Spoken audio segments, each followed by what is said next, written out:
Bonjour à vous, bienvenue dans ZAM TV, toujours avec Aurélie qui m'accompagne. Bonjour Aurélie. Bonjour Sam. Alors je te présente Martine. Martine est conseillère en images. Bonjour Martine. Bonjour Zam. Alors si je me rappelle bien, d'abord conseillère en images, c'est assez large comme terme, non? Oui, Tu très. peux préciser, ça implique quoi en fait? Alors ça implique la communication par l'image. L'image, comment on se présente. Ça implique l'expression corporelle. Ça implique ce qu'on va porter, ce qu'on va dire au monde sans utiliser des mots. D'accord. Mais ça implique également, des techniques comme le maquillage. En fait, ça englobe toute la beauté de la femme. D'accord. Alors moi, je m'intéresse particulièrement aux femmes. Donc ça va être les cheveux, ça va être le maquillage, ça va être les soins beauté, ça va être ce qu'on va porter. Non, ça veut dire que tu es maquilleuse aussi? Ça veut dire que oui, Forcément.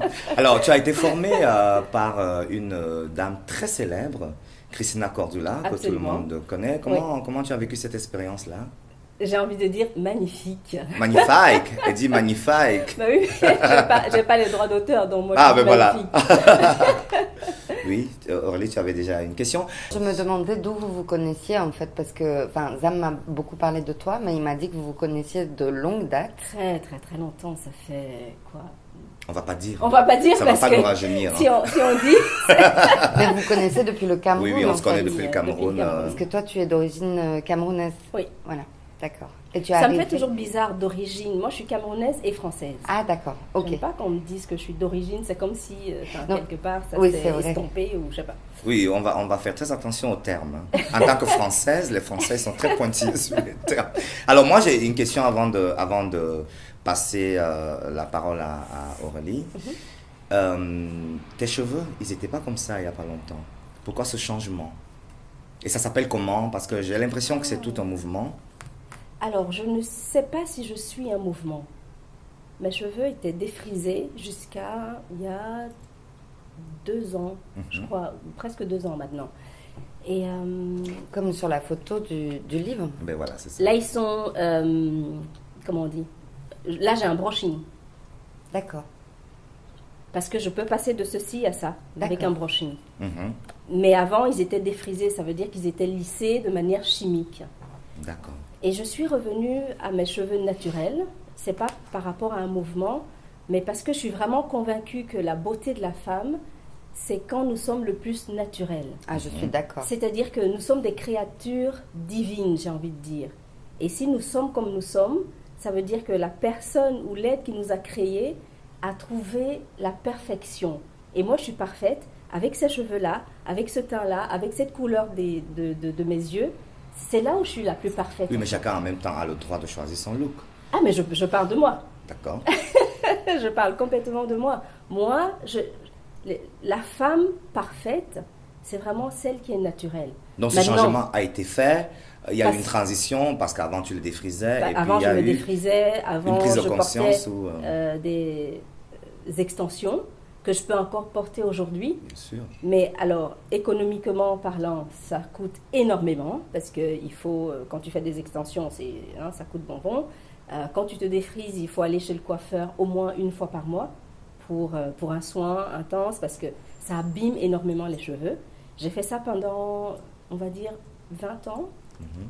Et puis j'en avais juste marre. Je ne me reconnaissais pas en fait quand je me regardais dans le miroir. D'accord. Donc je suis revenue à la femme que je suis. Authentique. Ou voilà. Que Oui. penses-tu donc de ce mouvement? Comme tu as dit, parce qu'il y a tout un mouvement qui s'appelle le Napi, je pense, Oui, où ça des s'appelle femmes comme ça. africaines ont décidé de contrecarrer le fait de porter des perruques, le fait de défriser les cheveux, le fait de porter des extensions. Tu Et quelque m'étonnes. part, elles deviennent même un peu, je trouve, un peu Un peu extrêmes. extrémiste. Parce qu'elles sont vraiment contre toutes ces femmes qui mettent des extensions. Que Ah. penses-tu de ce genre de mouvement? En fait, je pense qu'il faut parler de l'histoire. On a obligé la femme noire à se défriser les cheveux. Au départ, c'était ça. Parce que intéressant. la personne qui était en face trouvait que ça n'était pas beau. Ça n'était pas beau, on n'était pas bien peigné. Et d'ailleurs, on le dit même encore aujourd'hui. Si je sors comme ça avec mes cheveux, les femmes vont me dire « Ah oui, mais il faut te coiffer. C'est Ah incroyable. bon » Oui, Quelle femme? parce que je ne suis pas coiffée. Quelle femme? Les Les Africaines. les noires, les Ah oui. blanches, toutes les femmes. Ah je ne suis bon? pas coiffée. J'ai des copines blanches qui me disent « Ah ouais, mais je préfère quand tu as les cheveux défrisé, compte? lisse. Moi, je ne me permettrais pas de dire Tu vois?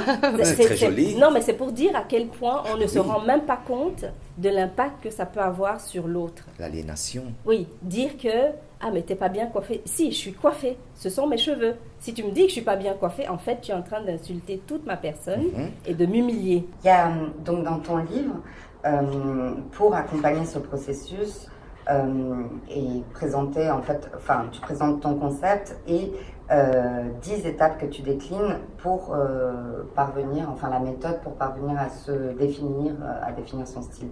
Donc c'est comprendre ses attentes, définir sa morphologie, travailler sur l'image de soi.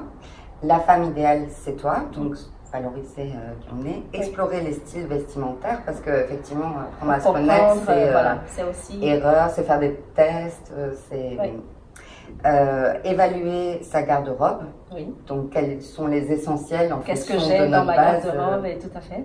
appliquer la méthode de la détox dressing. Alors ça m'intéresse, comment on peut s'habiller et trouver son style très chouette en fonction justement de son budget et qu'il y a des manières de... Alors, il y a quelque chose que j'aime beaucoup faire avec mes clientes. Quand je parle de la détox dressing, c'est pas forcément de se débarrasser de ce qu'il y a dans le dressing. Souvent, c'est d'aller voir ce qu'on a, et tu l'as dit, parfois les femmes utilisent à hauteur de 20% leur dressing. Et tout le reste est là, inanimé et ne sert à rien. Alors la détox, c'est pour arriver à utiliser sa garde-robe, à apprendre à mélanger les choses autrement, à reprendre cette robe que tu as laissée là pour X ou Y raison, mais qu'en mélangeant avec une veste ou avec une veste en cuir ou avec une veste en jean ou je sais pas, avec un kimono, c'est très tendance en ce moment, mais comment utiliser, maximiser sa garde-robe, comment créer de nouveaux looks sans débourser un rond. Ah ben justement, je rappelle que le titre du livre, c'est « J'ai rien à me mettre ». Moi, je me disais, en regardant Aurélie, je me disais, là, je trouve qu'elle a vraiment bien lu le livre et c'est magnifique. Mais moi, je me suis juste attardé sur les morphologies et je me disais, je vais peut-être te poser la question, Aurélie, c'est quelle morphologie? Est-ce que c'est un H? Est-ce que c'est un A? Est-ce que c'est un 8? Il y a la femme en 8. Celle qui a, voilà, cette manche, exactement, ça. Il y a la femme A, celle qui a les épaules un peu étroites et le bassin développé. C'est pas toi. La femme en H, celle qui est toute droite. Moi, je suis peut-être... H. Et la femme en V, celle qui a les épaules un peu plus développées que V. les... C'est H ou V? Oui, les hanches. Et puis, je dois me lever pour répondre à ta question. Alors, il y a une morphologie dont parlent certains de mes collègues qui est la morphologie O. La femme ronde. On peut lui mettre un petit... Oui, enfin, j'aime pas tellement... C'est pas que j'aime pas devient... cette morphologie-là, mais c'est que je pense que nous avons... Le corps humain a une forme. Maintenant, qu'on soit bien pulpeuse, bien en chair, ou qu'on soit filiforme, ça change rien à la forme. Ils n'ont pas bien regardé, non? Ouais, c'est ça. La forme du corps est là. Ça va juste être un peu plus enrobé. D'accord. Et alors, Aurélie? Alors, Aurélie, il faut peut-être qu'on se lève pour voir. Oui. Alors, ah oui, j'ai l'impression qu'on va aller sur une femme V. Je dirais. J'ai des grandes épaules.